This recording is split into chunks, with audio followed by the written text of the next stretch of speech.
hello there. Saturday the 16th of July 2011. This is Chris Reardon's United Kingdom Talk, and we've got an email here from someone in Greece who's listening. Mark, who says, "Hi Chris, just wanted to say hi from sunny Kos. Been sitting here on my sun lounger over the past..." Oh, I can't be doing that.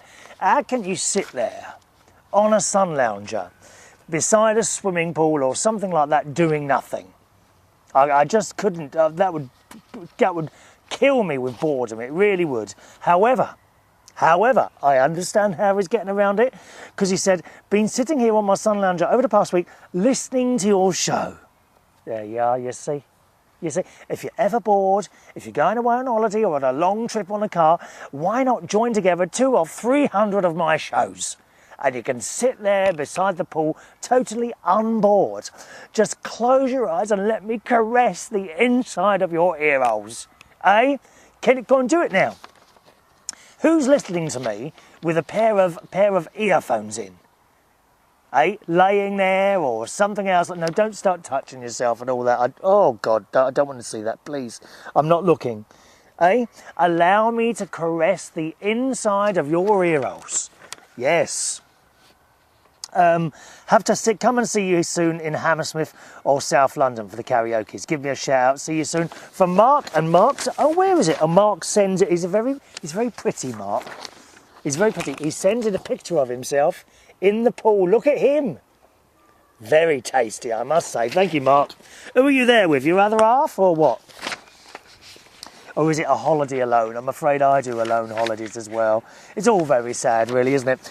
Carl in Yorkshire saw the picture of me in Nik the Cabbie's cab, in the green cab, and he says, "Have you got a new job?" No, I haven't. I'm afraid, Carl, one of my worst points is that I cannot find my way from A to B. I just wouldn't be able to do the knowledge. You know, there are some things people can do and some things people can't do. I don't think I'd love to drive a cab, but I don't think I could, because I just wouldn't be able to find my way from A to B. I'd quite like to drive a bus. You know? Seriously, I'd like to drive a bus. And it is indeed something I've been considering for a while now. You remember I considered driving a train. I love transport. I was driving a train a while ago. I don't know. I mean, I've looked it up. There is actually garages not too far away from me who are actually recruiting staff at the moment. And they will train you to drive a bus. And it is something I have considered, you know. You never know where you are in the sort of world of DJing and karaoke and quizzes. Jobs finish just like that. They can start, they finish, and you just never know what's going to happen the next day. I think I'm 48 now and kind of looking for a little bit of security, you know, and maybe bus driving is a way. Whether or not I follow it through, I don't know. Hello to Millie, who saw the show where Katie, my cat, who's not here today, I'm actually at the front of the house today, and it's quite bright. Those of you watching the show, it's quite bright behind me. I don't know how that will affect the video at all, if indeed it does. She saw the show where Katie bit me. And Millie wrote, "No wonder Katie bit you. After all, you did step on her poor little paw, you clumsy clot." Oh, I know. The thing is with Katie, she walks in front of your foot. It's almost like she's trying to stop you going any further to get attention, you know. She said, "Regarding what you said about perhaps not staying with St. Joseph's Church, perhaps you would like a Catholic church that does more of a traditional mass in Latin. It's always difficult when someone doesn't feel comfortable with the clergy of their church. I hope you find one that's more suited to you soon." Yeah. And you've hit the nail on the head, really. I just don't feel... Don't get me wrong here. I do not hate the priest, or indeed any priest. I don't hate it. I just don't feel comfortable with him.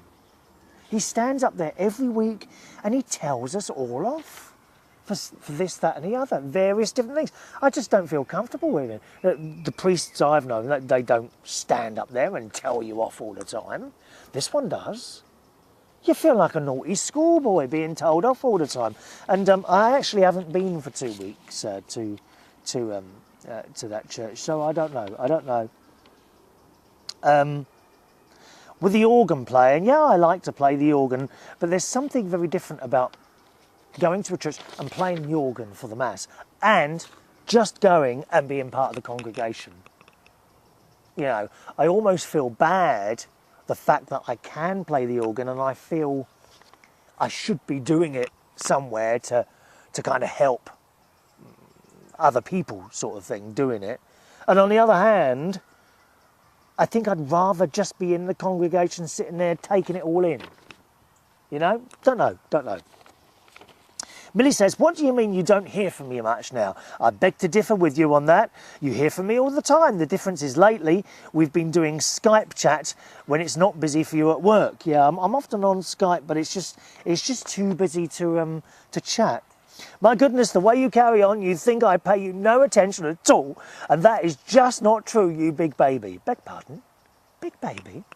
You may be a big baby at times, but I still love you anyway. Thank you, Millie, in Minnesota. And talking of babies, I'm afraid the news is negative. Boys and girls, my niece is not having a baby. Oh well, never mind, there's always next time. Maybe the next time she does the little wee on the stick type thing.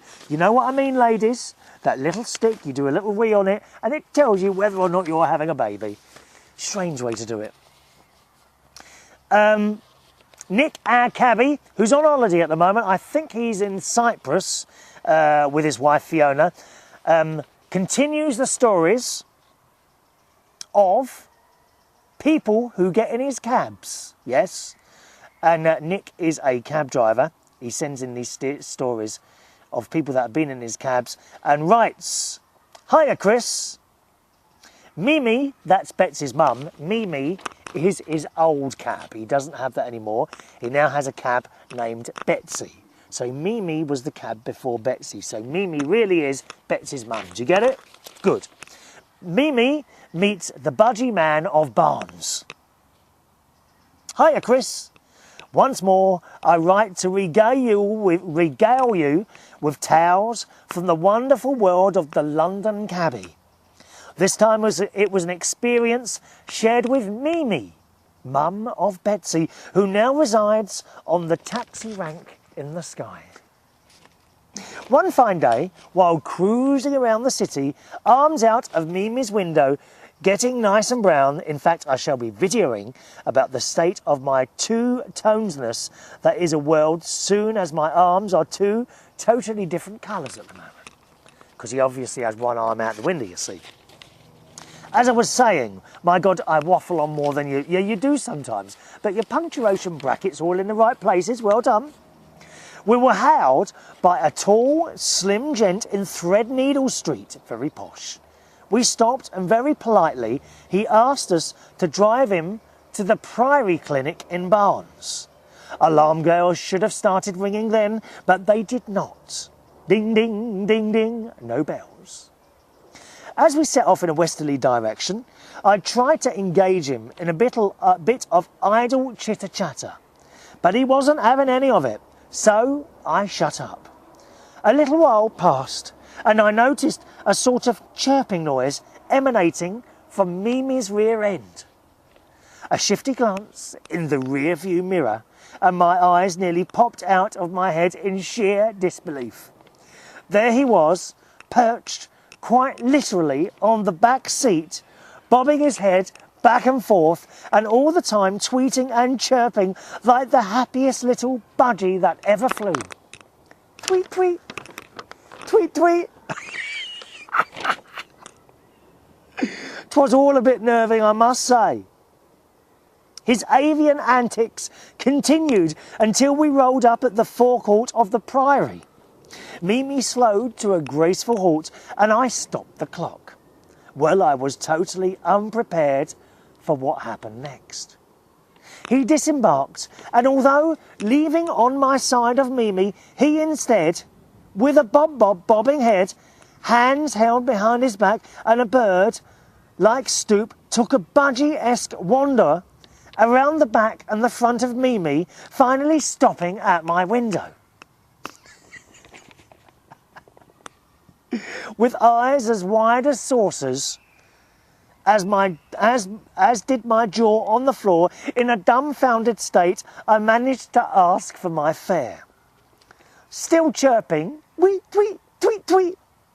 He shelled out 3 notes, handed them over, and without waiting for his change, Chow nodded his heel, stood up straight and developed the air of a normal human being, after which he strolled up the steps and into the visitor's entrance of the clinic. If ever someone deserved a place as an occupant, it was surely him.